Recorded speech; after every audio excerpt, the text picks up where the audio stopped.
Good and evil part 16।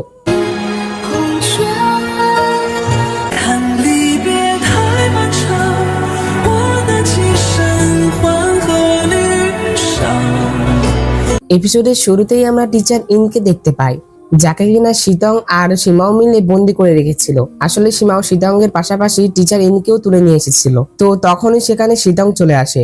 শীতংকে দেখে teacher in বলে যে, শীতং তুমি শয়তানে পরিণত হয়ে গেলে। তখন শীতং হেসে বলে যে, কিভাবে বলো তো? তখন শীতং এসে তার টিচারের গলা টিপে ধরে। তখন টিচার ইন বলে যে, তুমি আমাকে মেরে ফেলো, যেহেতু তুমি আমাকে ঘৃণা করো। তখন শীতং বলে যে, আমি তোমাকে মারবো না। এই কথা বলে সে তাকে ধারালো অস্ত্র দিয়ে আঘাত করে, যেটাতে টিচার ইন অনেক কষ্ট পাচ্ছিল। অন্যদিকে সীমাও সেখানে চলে আসে, যেখানে অশুভ শক্তিদের বন্দী করা ছিল।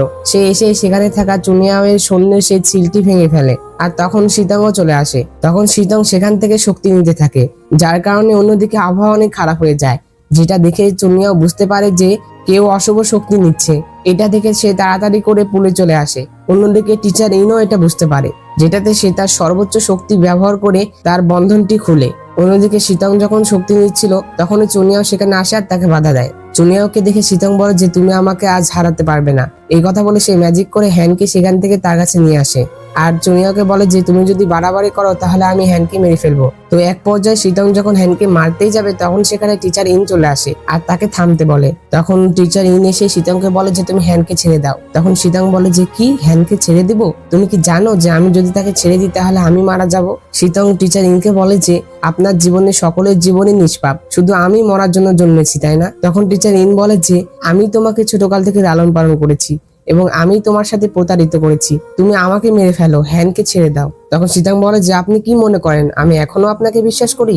আর তখনই টিচার ইন তার স্পিরিট বের করে আর শীতংকে বলে যে, এটা আমার আসল শরীর, যদি তুমি এটা ভেঙে ফেলো তাহলে আমি ধ্বংস হয়ে যাব আর কখনোই আমার পুনর্জন্ম হবে না। তো তখন শীতং যখন সেটা নিতে যাবে, তখনই চুনিয়া শীতং এর কাছ থেকে হ্যানকে নিয়ে নেয় এবং সে স্পিরিটও নিয়ে নেয় এবং সেটা টিচার ইনকে দিয়ে দেয়। এইটা দেখে শীতং অনেক কষ্ট পায় আর সে টিচার ইনকে আবার বলে যে, আপনি আবারও আমাকে মিথ্যা বললেন। আসলে টিচার ইন এটা তো করতে চাইছিল না, এটা তো চুনিয়া করলো, কিন্তু শীতং তাকে ভুল বুঝলো। তখন শীতং বলে যে, যেহেতু স্বর্গ বা পৃথিবী কেউ আমাকে ধরে রাখতে পারে না, আমি স্বর্গ এবং পৃথিবী উভয়কে ধ্বংস করব। এই কথা বলে সে তার সকল অশুভ শক্তি বের করতে থাকে, যেটাতে চুনিয়াওয়ের সৈন্যরা মারা যেতে থাকে। তখন চুনিয়াওয়ের সৈন্য চুনিয়াওয়ের কাছে একটি শিল্টার ওপেন করে।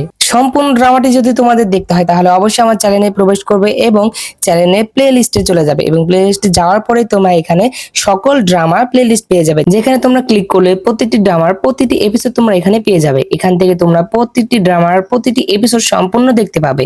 ধন্যবাদ।